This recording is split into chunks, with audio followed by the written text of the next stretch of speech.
नमस्कार। आज Asian public TV की ओर से एक बहुत ही गंभीर मुद्दे पर दो बात कर ली जाए। कल हरदा डिस्ट्रिक्ट हेडक्वार्टर में घनी आबादी के बीच विस्फोट होता है। लगातार विस्फोट होते जाते हैं, एक के बाद एक। लपटें आसमान को छूती हैं, काला धुआं, धमाके इतनी जोर के थे कि करीब 20 किलोमीटर के दायरे में लोगों को लगा जैसे कि भूकंप आ गया है। कई मकान क्रैक कर गए और कई जानें गईं। लोगों के चिथड़े उड़ गए जो ये कहते हैं पटाखों का कारखाना था, वहाँ काम कर रहे थे। और अनेक लोग जख्मी हुए हैं। अस्पताल जख्मी लोगों से भर गए। मध्य प्रदेश के मुख्यमंत्री ने तत्काल इस बात का, डॉक्टर मोहन यादव जी ने तत्काल इस बात को गंभीरता से लिया और आदेश दिए कि कोई कसर नहीं छोड़ी जानी चाहिए रिलीफ में, और तत्काल उस डिज़ास्टर को मैनेज करने की दिशा में कार्य किया जाना चाहिए।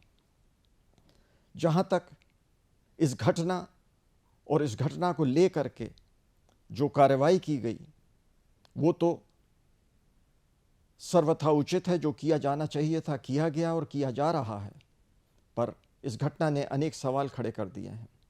सवाल उठता है, डिस्ट्रिक्ट एडमिनिस्ट्रेशन क्या कर रहा है? शहर के बीचों बीच इतना बड़ा एक्सप्लोजिव्स और डायनामाइट का जखीरा कैसे एक स्थान पर रखा जा सकता है? क्या इस पटाखे की फैक्ट्री को लाइसेंस था? क्या इंडस्ट्रियल सेफ्टी के नॉर्म्स फॉलो हो रहे थे? क्या फायर सेफ्टी एक्ट का इन्फोर्समेंट उचित ढंग से हो रहा था? अनेक सवाल खड़े हो जाते हैं और इन्फोर्समेंट एजेंसीज और उनका जो सुपरविजन करते हैं उनका उत्तरदायित्व है और जिम्मेदारी फिक्स की जानी चाहिए, और जो लोग दोषी हैं उन्हें कड़ी से कड़ी सजा दी जानी चाहिए। ये पहली बार नहीं है जो ऐसा हुआ। पेटलावाद में एक बहुत बड़ा धमाका हुआ था इसी प्रकार का, जहां पर एक्सप्लोजिव स्टोर करके रखे गए थे आबादी के बीच में, और 100 से ऊपर लोग मारे गए थे उस घटना में। पेटलावाद की घटना 2015 की है।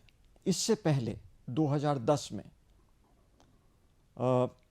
एक बहुत बड़ा एक्सप्लोजिव्स का जखीरा जो ट्रांसपोर्ट किया जा रहा था राजस्थान से मध्य प्रदेश, राजगढ़ और सागर के दरमियान, और धौलपुर से ये एक्सप्लोजिव्स उठाए गए थे, और 61 ट्रक जब्त किए गए थे इस इल्लीगल गैर कानूनी जो ट्रांसपोर्टेशन हो रहा था एक्सप्लोजिव्स का। तो सवाल उठता है, ये सब हो क्या रहा है? कहीं पेटलावाद की घटना, एक गुना में ऐसा घटना घट चुकी है, उसके बाद सागर में 61 ट्रक्स का जखीरा एक्सप्लोजिव्स का पकड़ा जाना, और फिर ये घटना हरदा के बीचों बीच।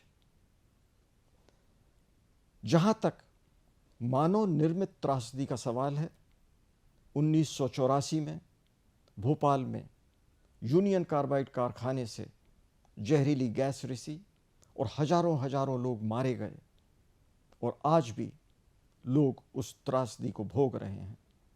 लाखों लोग पीड़ित हुए। क्या हमने कोई शिक्षा ग्रहण नहीं करी? कोई लेसन नहीं सीखा इससे? और अगर सीखा तो ये सब क्या हो रहा है, कैसे हो रहा है, क्यों होने दिया जा रहा है? कौन लोग जिम्मेदार हैं इसके लिए? जरूरत है जो लोग सत्ता में बैठे हैं, जिनका कार्य है जिम्मेदारी फिक्स करना और कानून का राज स्थापित करना, ये उनका उत्तरदायित्व है कि इन्फोर्समेंट एजेंसीज अपना कार्य सुचारू रूप से ठीक से करें, और सुपरवाइजरी लेवल के ऊपर जिम्मेदारी फिक्स की जानी चाहिए। ये जरूरी है कि किसी बात की लीपापोती ना हो, एक नीचे के स्तर पर जिम्मेदारी फिक्स करके कुछ लोगों को पनिश करके बात ख़त्म ना की जाए। सज़ा अगर देनी है तो उस नीचे से लेके ऊपर तक जो भी जिम्मेदार है किसी को भी बख्शा नहीं जाना चाहिए, क्योंकि अगर ऐसा किया गया तो ऐसी घटनाएं होती रहेंगी, पर इसकी पुनरावृत्ति ना हो इसलिए जिम्मेदारी बिल्कुल पूरी तरह से फिक्स की जानी चाहिए। नमस्कार।